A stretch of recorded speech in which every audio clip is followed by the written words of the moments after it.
والفرقان الحميد. أعوذ بالله من الشيطان الرجيم. بسم الله الرحمن الرحيم. خذوا ما آتاكم الرسول فخذوه وما نهاكم عنه فانتهوا. وقال النبي صلى الله عليه وسلم: من أعطى لله ومنع لله وأحب لله وأبغض لله فقد استكمل إيمانه، أو كما قال عليه الصلاة والسلام. سبحان ربك رب العزة عما يصفون وسلام على المرسلين والحمد لله رب العالمين.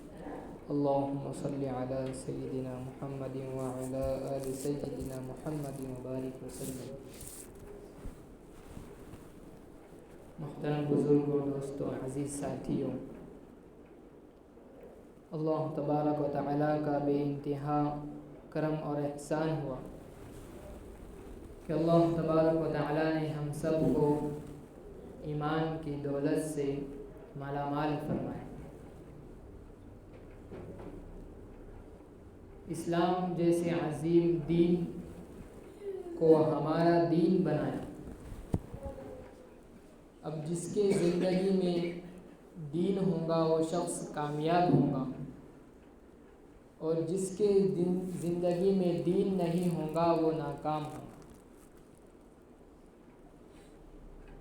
تو کامیاب اور کامل شخص وہی ہے جو شریعت پر اپنی زندگی گزارے.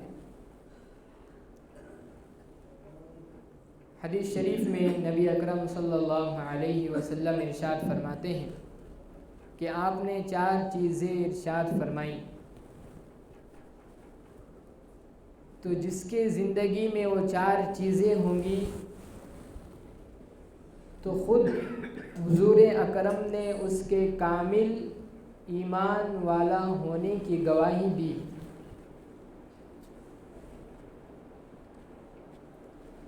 وہ 4 چیزیں کون سی ہیں؟ فرمایا کہ من اعطى للہ، جو کسی کو دے تو اللہ کے لیے دے، جو روکے تو اللہ کے لیے روکے. کوئی کسی سے محبت کرے تو اس کی محبت اللہ کے لیے ہو، اور کوئی کسی سے بغض رکھ رہا ہے، عداوت اور دشمنی ہے، ڈانٹ ڈپٹ اور غصہ ہے، تو اس کا یہ کام بھی اللہ کے لیے ہونا چاہیے. تو 4 چیزوں پر عمل ہوگا تو انسان کامیاب اور کامل ایمان والا ہو سکتا ہے، اور خود نبی اکرم نے اس کے کامل ہونے کی گواہی دی. تو پہلی چیز ہے اللہ کے لیے دینا، خرچ کرنا. انسان اپنی ذات پر خرچ کرتا ہے، اپنے اہل و عیال پر، گھر والوں پر جو خرچ کرتا ہے، تو اس کا یہ خرچ کرنا اللہ تبارک و تعالیٰ کے لیے ہو. خرچ کرنے میں نیت اللہ کی رضا حاصل کرنے کی ہو کہ اللہ نے مجھ پر یہ جو حق رکھا ہے اس کا حق میں ادا کر رہا ہوں، یہ اس کی نیت ہونی چاہیے. اور اسی طرح خرچ کرنے کا ایک مطلب یہ لیا جاتا ہے کہ انسان اپنا مال صدقہ کرے، خیرات کرے، غریبوں کو، مسکینوں کو اپنا مال تقسیم کرے. تو اس کام میں تو انسان کی یہی نیت ہونا چاہیے کہ میں اس لیے صدقہ خیرات کر رہا ہوں، اپنے مال کو اللہ کے راستے میں خرچ کر رہا ہوں. کیوں؟ اس لیے کہ میرا اللہ مجھ سے راضی ہو جائے. خرچ کرنے میں مقصد نام و نمود نہ ہو، شہرت نہ ہو، عزت پانا نہ ہو، احسان جتانا نہ ہو، بلکہ مقصد یہ ہو کہ اللہ نے اس پر جو ثواب رکھا ہے وہ ثواب مجھے مل جائے اور اللہ کی رضا مجھے حاصل ہو جائے، یہ مقصد ہونا چاہیے۔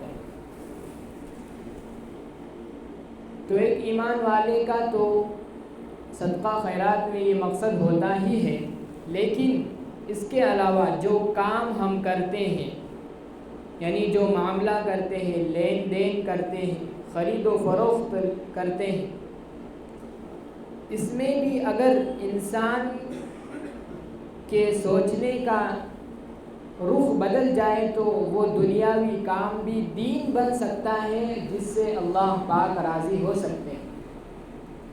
مثال کے طور پر ہم سودا لینے جاتے ہیں، بازار میں کوئی چیز ترکاری وغیرہ خرید کر لانی ہوتی ہے، سامان خریدنا ہوتا ہے، تو پہلی نیت یہ ہونا چاہیے کہ میں یہ جو چیز خرید رہا ہوں، اپنا مال دے رہا ہوں، یہ اس لیے میں یہ کام کر رہا ہوں کہ اللہ اور اس کے رسول کا حکم ہے کہ مجھ پر میرا حق ہے، مجھ پر میرے گھر والوں کا حق ہے، مجھے ان کے حقوق ادا کرنے ہیں، اس لیے میں یہ لین دین اور معاملہ کر رہا ہوں۔ اور دوسری نیت یہ ہونی چاہیے کہ اللہ تبارک و تعالیٰ نے اور اس کے رسول نے جس طرح ہمیں معاملہ کرنے کا حکم دیا، یعنی حلال طریقے سے میں یہ کام کر رہا ہوں، یہ اس کی دوسری نیت ہونی چاہیے، میں حرام طریقے سے نہیں کر رہا ہوں۔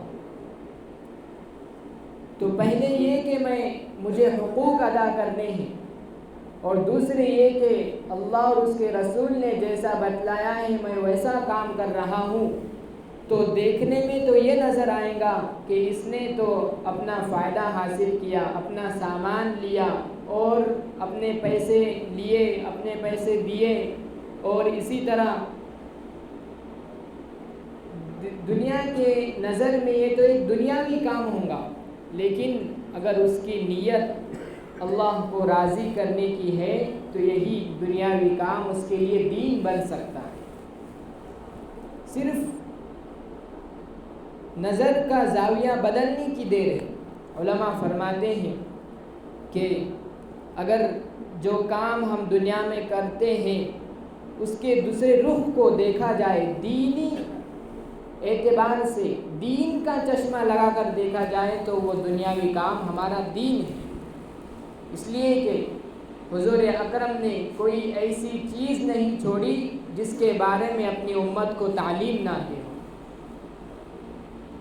ساری کی ساری باتیں آپ نے اپنی امت کو بتا کر چلے گئے۔ تو حدیث شریف میں آیا ہے کہ جو کسی کو دے تو اللہ کے لیے دے۔ اور ایک سوال یہ کہ ہمارے معاشرے میں صدقہ اور خیرات سے مراد ایک ہی مطلب لیا جاتا ہے کہ اپنے پیسے کو اللہ کی راہ میں خرچ کرنا، غریبوں کو دینا، یتیموں کو دینا۔ حالانکہ ایسا نہیں ہے، بلکہ ہر وہ کام جو نیک ہو اور نیک نیت سے کیا جائے تو وہ کام صدقہ بن سکتا ہے۔ یہاں تک کہ رسالت مآب علیہ الصلاۃ نے ارشاد فرمایا کہ آدمی جو کماتا ہے اور کما کر اپنے گھر والوں کے منہ میں جو لقمہ ڈالتا ہے، جو رزق ان کو دیتا ہے، اس میں بھی اللہ تبارک و تعالی صدقے کا ثواب انسان کو عطا فرمائے۔ تو پہلی چیز من اعطا للہ، جو دے تو اللہ کے لیے دے۔ دوسری چیز ومنع للہ، کہ روکے تو اللہ کے لیے روکے۔ مطلب یہ ہے کہ انسان کو ایسا موقع فراہم ہوا کہ اس کو مال خرچ کرنا ہے، لیکن اس کا مال اگر خرچ ہو جائے تو اس سے اس کو کچھ فائدہ نہیں ہے، بلکہ وہ اسراف ہے، وہ تبذیر ہے۔ یعنی فضول خرچی ہو رہی ہے، تو انسان نے تھوڑا غور اور فکر کیا تو اب وہ اس فضول خرچی سے بچ گیا، تو یہ اس کا بچنا یہ بھی اللہ تبارک و تعالیٰ کے لیے ہوا۔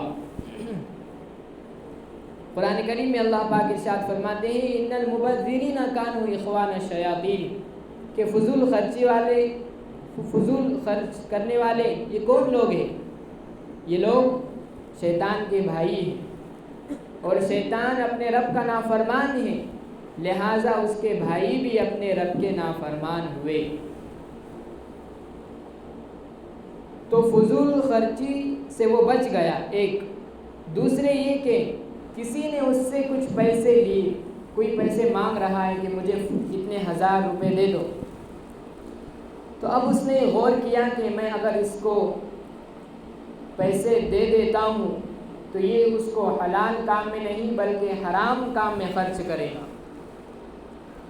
سود میں اس کو خرچ کر دے گا، اور اسی طرح جوا میں، پتوں میں اور سٹا میں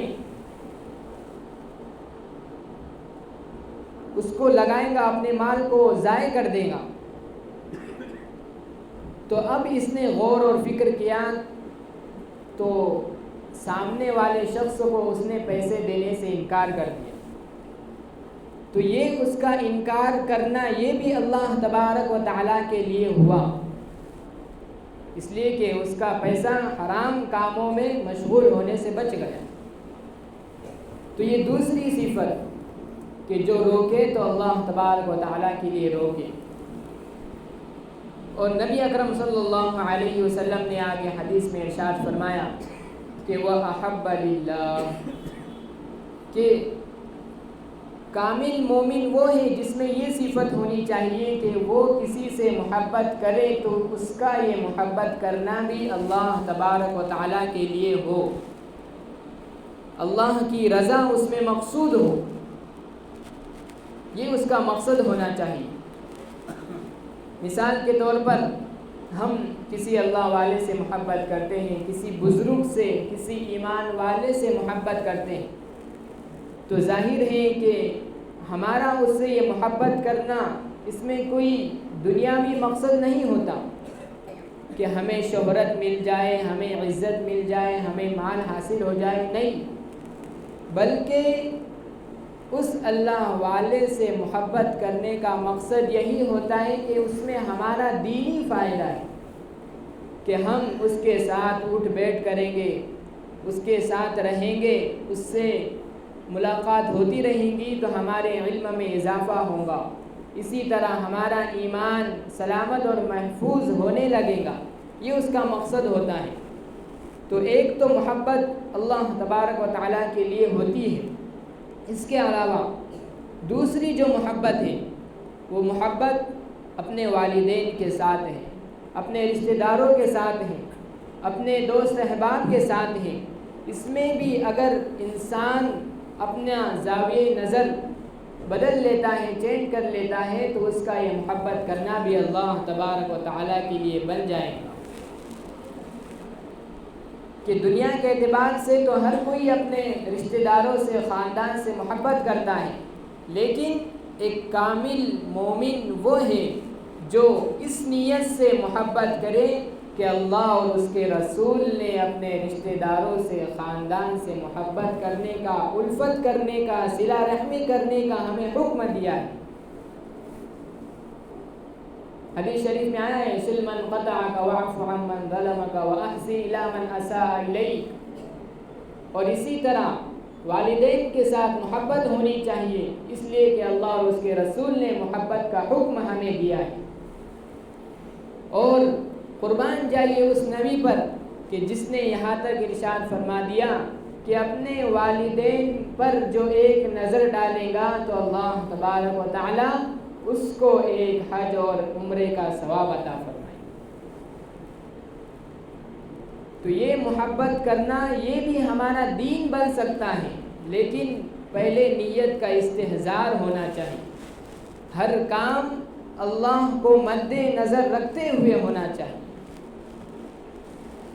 اور اسی طرح ہم شام کو گھر پر لوٹتے ہیں، دکان سے آتے ہیں، ڈیوٹی کر کے آتے ہیں، اور پھر ہم گھر میں آ کر دیکھتے ہیں کہ ہمارے بچے کھیل رہے ہیں، تو ہمیں دیکھ کر خوشی ہوتی ہے کہ ایک والد جب گھر میں آتا ہے تو اپنے بچے کو گود میں اٹھا لیتا ہے۔ لیکن حدیث شریف کا یہ تقاضا ہے کہ اپنے نفسانی خواہشات سے محبت نہ کریں، بلکہ تھوڑا رک کر اپنی نیت کو صحیح اور درست کر لیں کہ میں جو محبت کر رہا ہوں اس لیے کہ اللہ کے رسول نے چھوٹوں سے محبت کی ہے، اللہ کے رسول نے حکم دیا ہے کہ چھوٹوں پر رحم کرو، چھوٹوں پر شفقت کرو، بڑوں پر رحم کرو۔ تو اس سے اگر انسان اپنے اولاد سے محبت کرتا ہے تو یہ بھی محبت کرنا اس کا اللہ کے لیے بن سکتا ہے، اللہ کی رضا کو حاصل کرنے کا ذریعہ بن سکتا ہے۔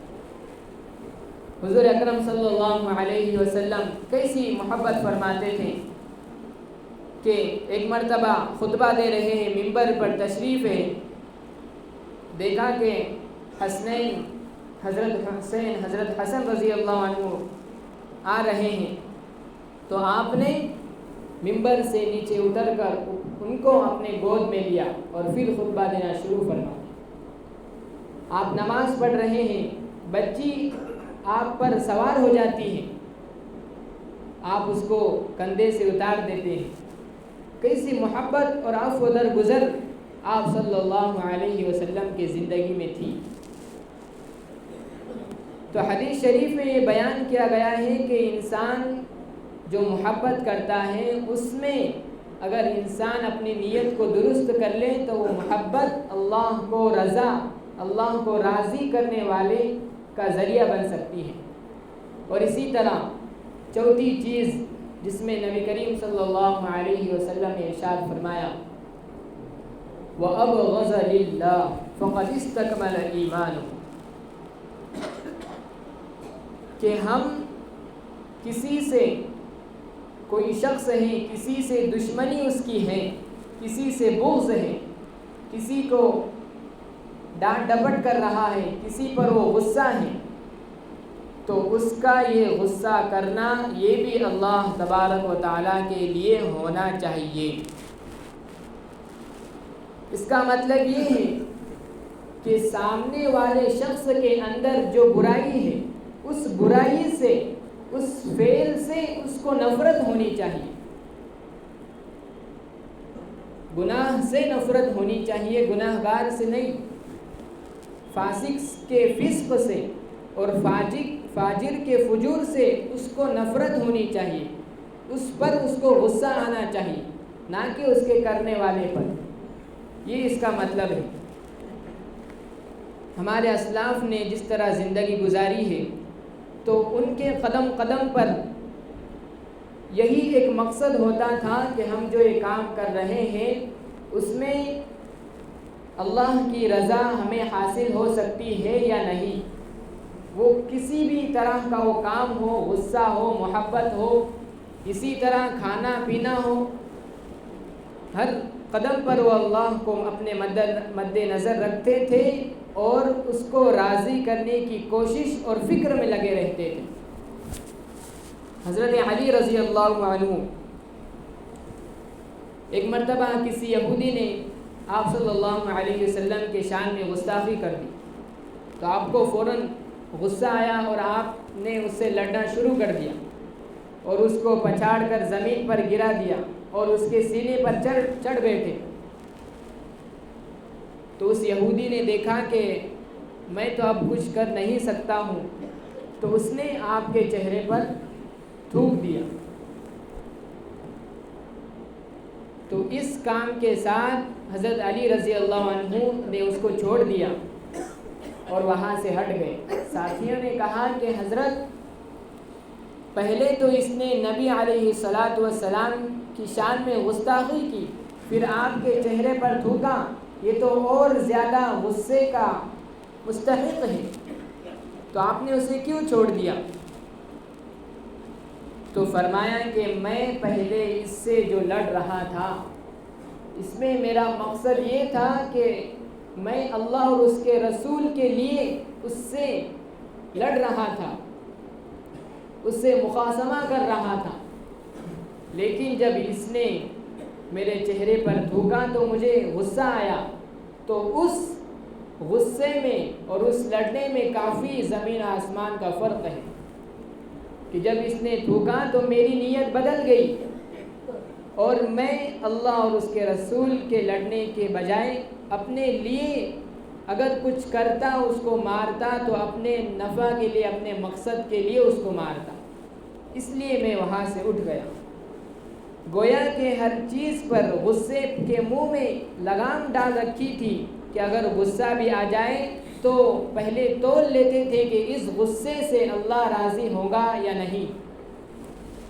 اسی طرح حضرت عمر رضی اللہ عنہ دیکھا کہ مسجد نبوی جب پرانی تھی تو اس کی صحن میں ایک گھر تھا، بازو میں دیکھا کہ اس کا پرنالہ، یعنی جہاں سے بارش کا پانی چھت پر آتا ہے اور اس سے جو سوراخ ہوتا ہے اس کے ذریعے نیچے آتا ہے، تو دیکھا کہ مسجد کے فضا میں اوپر وہ پرنالہ مسجد کی حد میں ہے اور کچھ وہاں سے پانی ٹپکتا ہے، تو کہا کہ یہ کس کا پرنالہ ہے جو مسجد کی حد میں آ رہا، یہ شریعت کے خلاف ہے، اس کو توڑنے کا حکم دے دیا۔ چنانچہ وہ توڑ دیا گیا اور وہ گھر تھا حضرت عباس رضی اللہ عنہ کا۔ تو حضرت عباس آئے اور فرمایا کہ عمر فاروق، یہ تم نے کیا کر دیا؟ تم جانتے بھی ہو کہ یہاں پر یہ کس طرح لگا تھا؟ تو آپ نے فرمایا کہ نہیں۔ تو حضرت عباس نے فرمایا کہ نبی اکرم صلی اللہ علیہ وسلم نے خود اس کو لگانے کا حکم دیا تھا اور میں نے آپ سے اس کی اجازت چاہی تھی۔ تو حضرت فاروق نے کہا کہ اس کی اجازت نبی اکرم نے دی تھی؟ کہا کہ دی تھی۔ تو آپ حضرت عمر نے جو غصہ کیا تھا وہ اللہ کے لیے غصہ کیا تھا، تو ایسا نہیں کہا کہ چلو ٹھیک ہے اس کو لگا لیجئے دوبارہ، نہیں، کہا کہ چلو خدا کے لیے میرے ساتھ آؤ، اور وہاں پر جا کر عمر فاروق رضی اللہ عنہ رکوع میں چلے گئے اور کہا کہ اب میری پشت پر، میری پیٹھ پر کھڑے ہو کر اس کو دوبارہ سے درست کر دو۔ فرمایا کہ میں دوسرے سے لگا لوں گا، نہیں، کہا کہ عمر کی کیا مجال کہ وہ محمد کے لگائے ہوئے پرنالے کو ہٹائے، اس کی کم سے کم سزا یہ ہے کہ عمر کی پیٹھ پر کھڑے ہو کر آپ خود اس کو لگا دیں۔ لہٰذا حضرت عباس نے ایسا ہی کیا اور آج بھی وہ پرنالہ مسجد نبوی میں موجود ہے۔ تو کہنے کا مطلب یہ ہے کہ ہنسی ہو، خوشی ہو یا غم ہو، غصہ کرنا ہو، دشمنی ہو، دوستی ہو، ہمارے اسلاف میں یہ مزاج رہا تھا کہ ہر عمل میں وہ اللہ کی رضا کے متلاشی ہوتے تھے، اللہ کی رضا کے طلبگار ہوتے تھے۔ لہٰذا ہمیں بھی اس بات پر غور کرنا چاہیے اور ضرورت ہے اس بات کی کہ ہم بھی ہر عمل میں اللہ کو راضی کرنے کی فکر کریں۔ اللہ پاک ہمیں اس پر عمل کرنے کی توفیق نصیب فرمائے۔ سنتیں پڑھ لیجیے، خالی جگہ پر کر لیجیے۔